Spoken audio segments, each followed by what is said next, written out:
Kisah ini berawal dari seorang pria asal Lampung bernama asli Febri Adriansyah. Dia berasal dari keluarga broken home.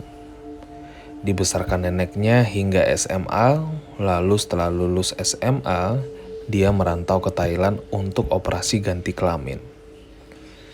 Disinilah namanya berubah menjadi Mayang Prasetyo.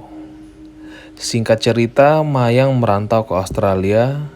Di sana dia bekerja di rumah bordil transseksual Pleasure Dome di Melbourne. Tak berapa lama kemudian, dia pun bertemu dengan seorang pria Australia bernama Marcus. Pria yang juga dikenal sebagai seorang gigolo. Mereka pun menjalin hubungan. Tak beberapa lama, Mayang dan Marcus pun memutuskan menikah. Mayang beberapa kali membawa Marcus ke Lampung untuk bertemu dengan keluarganya.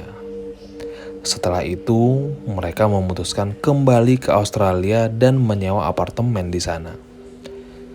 Disinilah malapetaka itu terjadi. Sejak pindah, mereka sering cekcok. Konon Mayang mudah cemburu, bahkan ia mengambil alih semua akses media sosial Marcus. Ditambah lagi Marcus belum dapat pekerjaan. Selain gigolo, selama ini dia bekerja sebagai juru masak. Namun akhir-akhir ini dia kesulitan karena tak punya pekerjaan. Malapetaka mulai bermunculan setelah teknisi apartemen Bradley mencium bau menyengat di dapur Marcus. Saat itu, Marcus mengelak dan mengatakan bau menyengat itu dari arus listrik yang rusak karena korsleting. Tapi Bradley tak percaya. Dia merasa dari situlah sumber bau itu, dari sebuah panci. Namun Marcus kembali berkelakar. Dia menyebut itu rebusan kaldu babi.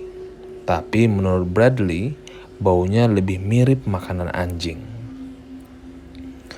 Pemilik apartemen, Debrena pun ikut curiga dengan Marcus. Alhasil Debrena menelpon polisi untuk mengecek apartemen Marcus.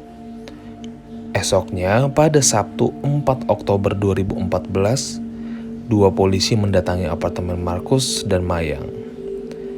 Saat mereka tiba, Marcus sempat menahan petugas agar tak masuk ke apartemennya. Terlihat seperti kehabisan akal apartemennya. Kedua polisi menunggu di luar terlebih dahulu agar ia bisa mengamankan anjing-anjingnya yang ada di dalam apartemennya.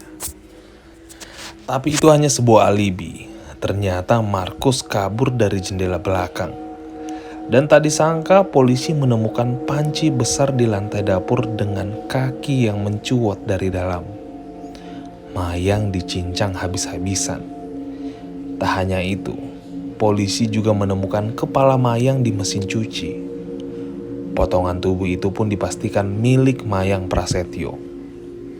Autopsi yang dilakukan terhadap Mayang menunjukkan bahwa transpuan dari Indonesia itu meninggal karena luka tusuk di leher. Luka tusuk yang keras pada pipi kanan dan belakang kepalanya dilakukan setelah Mayang tewas. Lalu apa yang terjadi dengan Marcus? Dia ditemukan polisi tergeletak penuh darah tak jauh dari rumahnya.